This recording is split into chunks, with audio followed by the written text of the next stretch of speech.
Good day guys, and welcome back ulit sa ating channel. Panibagong araw. Siyempre, panibagong video na naman ang share ko sa inyo. For today's vlog guys, ang Raider G115 Fi ay nagkaroon ng problema sa kanyang motor. Ang sabi ng owner guys ay nawala daw ang kanyang susi. So nagka-problema siya kasi pag wala na kanyang susi, hindi na ma-on yung susian. At yung upuan niya is nakalock. Ang nangyari is hindi niya paandar kanyang motor. So ang ginawa ng owner guys ay pinahilan niya itong motor sa kanilang bahay. At ngayon nagkaroon na siya ng oras pakumpuni ang kanyang motor. Kaya bumili siya ng bagong seat lock. So yun guys, nakumpuni ko na yung napalitan ko na siya ng bagong susi. So ito yung susi niya. Ang problema ay ang upuan. So ayan guys, for today's content, ang ibahagi ko sa inyo ay kung paano buksan ang upuan ng Raider GFI na walang susi. Tulad nito guys, wala siyang susi. Kasi nga is ang susing ito hindi match kanya. So ito yung replacement at papalitan siya natin ng seat lock guys. Yan. So siyempre natin mabuksan kasi walang susi. So yan ay share ko guys. So ang gawin natin at ituturo ko sa inyo ay kung paano buksan ang upuan nito. Yan. Sa ilalim ng upuan guys is meron kayong makikitang yan. Yang bolt na yan na 6mm at isang bolt dito.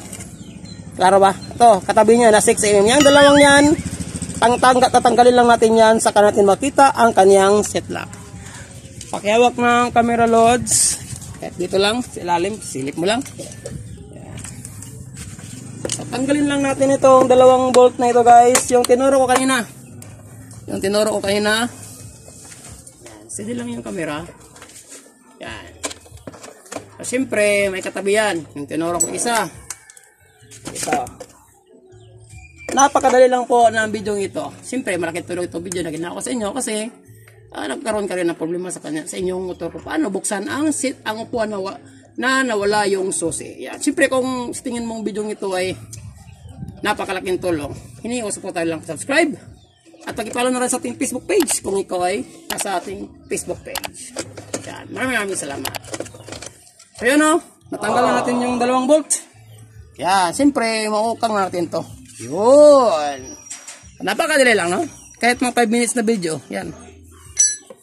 So kapag makita nyo na ang seat lock, yan, diba? So tapos, hindi ito mabuksan.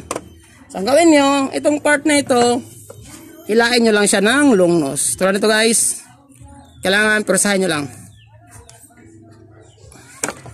Yan, konti na lang, konti. Kung meron kayong long nose or plier, kahit ano, basta importante mahila natin. Yun, tumunog na yung seat lock. Napakadali lang buksan. Amazing! Yun, no? Yan. Yan guys, no? Yan, napakalaking tulong ng video ito. Kahit napakaikli lang. Yan. At least nakatulong sa mga baguhan pa lang.